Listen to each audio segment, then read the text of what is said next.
아이린 애들러와 이 남자는 어떤 관계일까? 어째서 그렇게 자주 그녀를 찾아가는 걸까? 그녀가 변호를 부탁한 걸까? 아니면 단순한 친구, 그도 아니면 애인. 만약 노튼이 그녀의 변호사라면 사실은 그에게 맡겼을 거야. 친구나 애인이라면 그렇게 하진 않았겠지만 말이야. 이 문제에 대한 답에 따라서 내 수사 방법이 많이 달라질 걸세. 이대로 브라이언이 저택에서 조사를 계속해야 할지, 법무협회에 있는 노튼의 사무실에 주의를 기울여야 할지. 이는 참으로 미묘한 문제야. 덕분에 내 수사 범위가 많이 넓어져 버렸어. 너무 자질구레한 것까지 설명해서 조금 따분했을진 몰라도 사건의 정황을 알기 위해선 자네도 이 복잡한 문제를 알아둘 필요가 있네. 모든 신경을 집중해서 자네 얘기를 듣고 있네.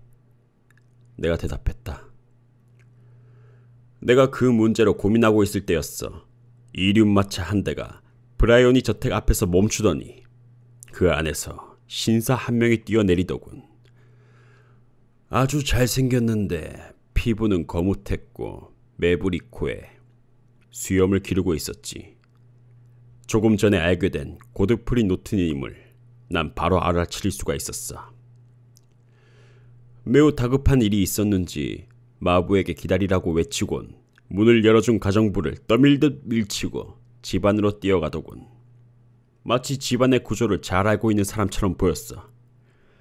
그 사람은 30분 정도 집 안에 있었네. 방 안을 서성이며 흥분한 듯 이야기하고 손을 내젓는 모습이 거실 창문으로 가끔 보였어. 여자의 모습은 전혀 보이지 않았고. 잠시 뒤 사내는 왔을 때보다 더 다급한 모습으로 밖으로 나와 바로 마차에 오르더니 주머니에서 금시계를 꺼내 보이더군. 서둘러 전속력으로 달리게! 사내가 외쳤지. 우선 리젠트가의 그로스 앤 행키 상점에 갔다가 엣지웨어 대로의 세인트 모니카 교회로 가주게. 20분 안에 간다면 반기니를 더 주겠어. 마찬 곧 떠나버렸지. 그의 뒤를 쫓아야 할지 말지 내가 망설이고 있을 때 골목에서 조그맣고 멋진 사륜마차가 나타났어. 맙은 코트 단추를 반밖에 채우지 않았고 넥타이도 옆쪽으로 삐뚤어져 있었어. 마구도 무엇 하나 제대로 걸려있는 게 없었어. 이 마차가 현관 앞에 도착하자 여자가 밖으로 나와 마차에 뛰어들더군. 바로 그때 잠깐 여자의 얼굴을 볼 수 있었는데 과연 남자가 목숨을 걸 만한 미인이더군. 존, 세인트 모니카 교회로. 여자가 외쳤네. 20분 안에 가주면 반 소블린을 더 주겠어요. 이런 좋은 기회는 다시 찾아오지 않을 걸세, 왓슨. 마차를 따라 뛰어갈까 아니면 여자가 탄 마차 뒤에 매달려 갈까 그렇게 망설이고 있는데 마침 다른 마차가 한 대 오더군. 내 모습이 초라했는지 마부는 망설이듯 나를 훑어보더군. 하지만 난 그가 거절하기도 전에 마차에 뛰어올랐어. 어이, 세인트 모니카 교회로 가주게. 20분 안에 간다면 반 소블린을 더 주지. 너 똑같이 외쳤어. 그때가 11시 35분이었다네. 거기서 무슨 일이 있을 거라는 사실을 난 확실히 알 수가 있었어. 마부는 바람처럼 마차를 몰더군. 하하, 내 평생 그렇게 빠른 말을 타본 건 처음이었어. 하지만 그래도 앞서 출발한 두 대의 마차를 따라잡을 수는 없었지. 내가 도착했을 때 이륜마차와 사륜마차는 모두 교회 문 앞에 서 있었고 말에는 김이 오르고 있었어. 난 마부에게 삭스를 내고 서둘러 교회 안으로 들어갔다네. 안엔 내가 뒤쫓던 두 사람과 하얀 가운을 걸친 목사 한 사람이 있었어. 세 사람은 제단 앞에 모여 서 있었고 중앙의 목사는 두 사람에게 무슨 말을 건네고 있는 듯 보였어. 난 우연히 교회로 들어온 한가운 사람인 양 옆에 통로로 어슬렁어슬렁 걸어갔지. 그러자 세 사람이 일제히 나를 보더군. 그랬기에 나도 똑같이 놀랐어. 노튼이 서둘러 내게 달려왔네. 자네 마침 잘 왔네. 정말 고마워. 자, 이리 오게. 왜 이러십니까? 내가 물었지. 그러지 말고 이리 오게. 3분이면 돼. 아니면 법적으로 무효가 되어버린단 말일세. 난 질질 끌려다니시피 해서 계단 위로 올라갔어. 문득 정신을 차리고 보니 귀에 대고 속삭이는 말을 그대로 따라하기도 하고 전혀 알지 못하는 일을 맹세하기도 했어. 그러니까 나도 모르는 사이에 미혼 여성인 아들 아이린 애들러와 독신 남성인 고드프리 노튼의 정식 결혼식에 입회하게 된 거야. 순식간에 식이 끝나자 신랑과 신부가 좌우 양쪽에서 내게 인사를 했어. 목사는 목사대로 정면에서 나를 바라보며 빙그레 웃고 있었지. 아, 정말 이렇게 어처구니 없는 경우는 세상에서 태어나 처음 당해보네. 내가 조금 전에 웃은 건 그때의 일이 생각나서였어. 아무래도 결혼 허가증에 어떤 문제가 있어서 누군가가 입회를 하지 않으면 식을 거행할 수 없다고 목사가 거절한 듯 보였지. 그런데 운 좋게도 마침 내가 나타났기 때문에 노튼은 입회인을 찾으러 거리로 뛰어나가지 않아도 됐던 거지. 신부가 감사의 뜻으로 소불린 금화를 주기에 기념으로 시계줄에 달아 놓으려 난 받아왔어. 정말 뜻밖의 일이 벌어졌군. 그 다음은 어떻게 됐나? 내가 말했다. 그 순간 내 계획이 엉망이 될 위험이 있다는 사실을 깨달았지. 두 사람이 바로 신혼여행을 떠날지도 모르니까. 그래서 나도 빨리 손을 쓰지 않으면 안 되겠다 생각했어. 그런데 두 사람은 교회 앞에서 헤어져 남자는 법무협회로, 여자는 자신의 집으로 돌아오더군. 헤어질 때 여자가 이렇게 말했네. 평소와 다름없이 5시에 마차로 공원을 드라이브 하겠어요. 내가 들은 건 그게 전부였어. 두 사람은 서로 다른 방향으로 마차를 달려 그곳을 떠났고 나도 준비를 하러 집으로 돌아온 거지. 준비라니? 차가운 고기와 맥주 한 잔. 홈즈는 이렇게 말하더니 배를 울렸다. 바빠서 식사도 제대로 못했어. 오늘 밤엔 더욱 바쁠 것 같은데 왓슨, 자네가 좀 도와줬으면 해. 기꺼이 도와주지. 법에 어긋나는 일이라도 상관없어. 잡혀갈지도 모르네. 좋은 일을 위해서라면 난 상관이 없어. 아, 물론 좋은 일을 위해서지. 그럼 자네 말대로 하겠네. 자네가 꼭 도와줄 줄 알고 있었어. 그런데 대체 무슨 일을 하려는 거지? 터너 부인이 음식을 가져오면 자세한 얘기를 해주겠어. 홈즈는 터너 부인이 가져온 간단한 요리를 성급히 먹어치우며 말을 이었다. 자, 별로 시간이 없으니 먹으면서 얘기하겠네. 이제 곧 5시야. 지금부터 2시간 안으로 현장에 가 있어야 해. 아이린야, 아니 노튼 부인은 7시에 드라이브에서 돌아오니까 그 시간에 맞춰서 브라이언이 저택에 가 있어야 하네. 그래서 어떻게 할 생각이지? 그건 내게 맡겨두게나. 이미 모든 준비가 끝났어. 단 한 가지 해둘 말이 있네. 무슨 일이 있어도 자네는 절대로 관여해선 안 돼. 알겠나? 절대로 참견하지 말라는 말이지? 아무것도 해선 안 돼. 조금 불쾌한 일이 일어날 거네만 그래도 관여해선 안 되네. 그 일이 일어나면 난 집 안으로 실려 들어갈 거야. 그리고 4분, 아니 5분 뒤에 거실의 창문이 열릴 거지. 자넨 그 창문 바로 옆에서 기다려줘. 알았어. 내 모습이 보일 테니까 주의해서 봐야 하네. 알았어. 그리고 내가 손을 들면 그럼 자네는 내가 건네준 물건을 방 안으로 던지고 불이야! 하고 소리를 지르게. 알겠나? 잘 알겠네. 이건 그리 위험한 물건 아니야. 홈즈가 주머니에서 담배처럼 생긴 긴 원통을 꺼냈다. 배관공들이 흔히 쓰는 발연통인데 저절로 불이 붙도록 양끝에 뇌관을 심어놨지. 자넨 이걸 던지기만 하면 돼. 그리고 불이야! 라고 외치면 구경꾼들이 몰려들어 부산을 떨어줄 거야. 그럼 자네는 길 끝까지 빠져나와서 나를 기다리고 있게. 나도 10분쯤 후에 그곳으로 갈 테니 무슨 말인지 알겠나?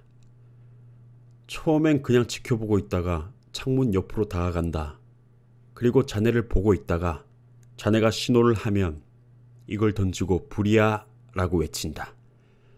그리곤 길 끝까지 빠져나와서 자네를 기다리면 되는 거지? 그래. 알았네. 맡겨두게나. 고마워. 이제 시간이 된 것 같군. 지금부터 연기할 새로운 역할을 준비해야겠어. 침실로 들어간 홈즈가 몇 분 후에 모습을 나타냈다. 다정하고 정직해 보이는 독립교회파 목사의 모습이었지.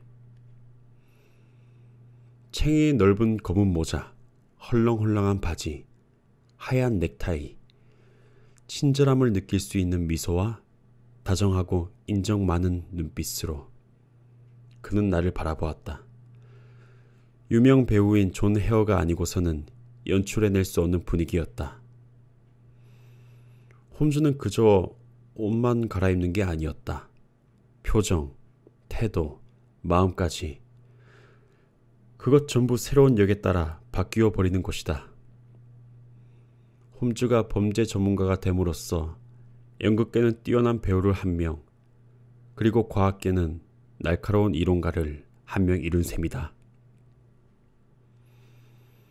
우린 6시 15분을 조금 넘은 시각에 베이커가의 집에서 나왔는데 그래도 예정보다 10분 일찍 서펜타인가에 도착했다. 주위에는 이미 땅거미가 내려앉기 시작했다. 아이린이 돌아오기를 기다리면서 브라이온이 저택 앞을 어슬렁거리고 있자니 마침 가로등에 불이 들어오기 시작했다. 브라이온이 저택은 홈즈의 짧은 설명으로 내가 생각하고 있던 집 그대로였다. 하지만 주인은 내가 생각하고 있던 것처럼 그렇게 조용하진 않았다. 아니, 오히려 조용한 지역의 좁은 통로치고는 놀랄 정도로 활기에 넘쳐나는 곳이었다. 길 모퉁이에는 초라한 차림의 남자 몇몇이 서로 웃으며 담배를 피우고 있었다. 가위를 가는 사람은 숫돌을 돌리고 있었으며 두 근위병이 아이 보는 여자를 놀리고 있었다. 그리고 입에 담배를 문 채 거리를 서성이는 훌륭한 옷차림의 청년들도 있었다. 함께 집주위를 서성이다 홈즈가 입을 열었다. 이보게 왓슨, 두 사람의 결혼으로 사건이 오히려 간단해졌다네. 그 사실은 두 사람 모두에게 영향력을 발휘할 수 있지. 우리 의뢰인이 공주에게 그 사진을 보이지 않은 만큼 그 여자도 고드프리 노튼에게 그것을 보이고 싶지 않을 걸세. 그런데 문제는 그 사진을 어디에 숨겼느냐, 바로 이거지. 글쎄, 정말 어디에 숨긴 걸까? 설마 가지고 다니진 않겠지. 캐비닛 판이라고 하니 너무 커서 여자들 옷 속에는 숨길 수가 없을 거야. 또 왕이 언제 사람들을 시켜서 몸을 뒤질지 모른다는 것도 그녀는 잘 알고 있을 테고. 뭐 이미 2번이나 그런 일을 당했으니까. 그러니 아이린 애들러가 그것을 가지고 다닐 리는 없어. 그럼 어디에? 그녀의 은행 금고나 변호사, 두 군데를 생각해 볼 수 있지. 하지만 난 두 군데 모두 아니라고 생각해. 여자들이란 천성적으로 비밀을 좋아해서 혼자서만 감추려고 드는 법이니 다른 사람에게 넘기진 않았을 거야. 자신이 가지고 있다면 마음을 놓을 수 있겠지만 실업가나 그런 사람들에게 넘겨주면 뒤에서 손을 쓰거나 정치적인 압력을 가할지도 모르니까. 그리고 아이린 애들러는 2, 3일 앞으로 그 사진을 사용할 걸세. 바로 가져올 수 있는 곳에 두었을 거야. 그렇다면 역시 그녀의 집안이란 얘기가 되지. 하지만 도둑놈들이 2번이나 집안을 뒤지지 않았나? 하! 녀석들이 제대로 뒤지기나 했겠어. 그럼 자넨 어떻게 찾아낼 생각이지?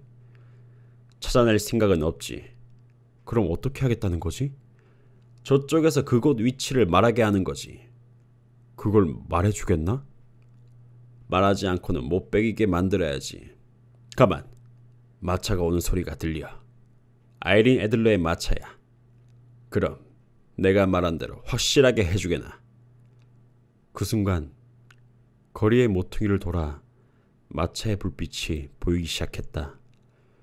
조그맣고 세련된 사륜마차로 브라이언이 저택 입구에 멈췄다. 그때 모퉁이에 있던 불황자 중 한 명이 마차 문을 열어주고 동전을 얻으려고 마차가 있는 곳으로 달려들었다. 하지만 그 사람은 같은 목적으로 달려오던 다른 불황자에게 밀려 넘어졌다. 곧 격렬한 싸움이 벌어졌다. 그런데 2 근위병이 한쪽 불황자의 편을 들었고 가위 가는 사람이 화를 내며 또 다른 불황자의 편을 들기 시작해 소란은 더욱 커졌다. 그때 마차에서 내린 아이린은 주먹과 지팡이가 오가는 대난투극 속에서 순식간에 말려들고 말았다. 홈즈는 아이린 애들러를 지키려고 치열한 몸싸움을 벌이고 속으로 뛰어들었다. 그런데 간신히 그녀 역까지 갔나 싶었는데 비명과 함께 얼굴에서 피를 뚝뚝 흘리며 쓰러졌다. 그 모습을 보고 2 근위병은 서둘러 도망을 쳤으며 불황자들도 반대 방향으로 도망쳐버리고 말았다. 그러나 이번에는 그때까지 난투에 가담하지 않고 지켜보던 멋진 차림의 청년들이 모여들기 시작했다. 그들은 아이린을 도우려다 부상을 당한 홈즈를 살펴보았다. 아이린 애들러는 급히 현관의 계단을 올랐다. 하지만 계단 꼭대기에 오르자 그 자리에 멈춰서 그 아름다운 모습을 현관 불빛에 드러내며 거리 쪽으로 몸을 돌렸다. 그분 많이 다치셨나요? 죽었습니다. 몇몇 사람이 대답했다. 아니야, 아직 죽진 않았어. 다른 사람이 외쳤다. 하지만 병원으로 옮길 때까지 못 버틸 것 같은데? 용감한 사람이었어요. 이 사람이 없었으면 저 부인은 지갑과 시계를 모두 털렸을 거요. 그 사람들 난폭한 강도들이죠. 아직 숨을 쉬군요. 길바닥에 눕혀둘 수도 없지. 부인, 이 사람을 댁으로 데려가도 괜찮겠습니까? 거실로 모시고 오세요. 편안한 소파가 있으니까요. 이리 오세요. 홈즈는 천천히 그리고 엄숙하게 브라이언이 저택 안으로 옮겨져 길 쪽으로 눕혀졌다. 난 창문 옆 홈즈가 말한 자리로 가서 그의 모습을 가만히 지켜보았다. 방 안에는 램프가 밝혀져 있었고 커튼도 열려 있어서 소파에 누워있는 홈즈의 모습이 아주 잘 보였다. 그때 홈즈가 자신의 연기에 죄책감을 느끼고 있었는지 나로선 알 길이 없었다. 하지만 우리가 속이고 있는 이 아름다운 여인을 보고 나 한동안 부끄러움을 느끼지 않을 수 없었다. 그녀는 부상당한 사람을 성심껏 간호하고 있었다. 지금까지 살아오면서 나 자신을 그렇게 부끄럽게 여긴 적은 없었다. 그렇다고 해서 홈즈와의 약속을 포기한다면 난 용서받지 못할 그런 배신을 하게 되는 셈이었다. 난 마음을 독하게 먹고 외투 속에서 발연통을 꺼냈다. 그리고 이것은 우리가 그녀에게 상처를 주려는 것이 아니라 그녀가 다른 사람에게 상처 주려는 것을 막으려 하는 것뿐. 난 그렇게 생각하기로 했다.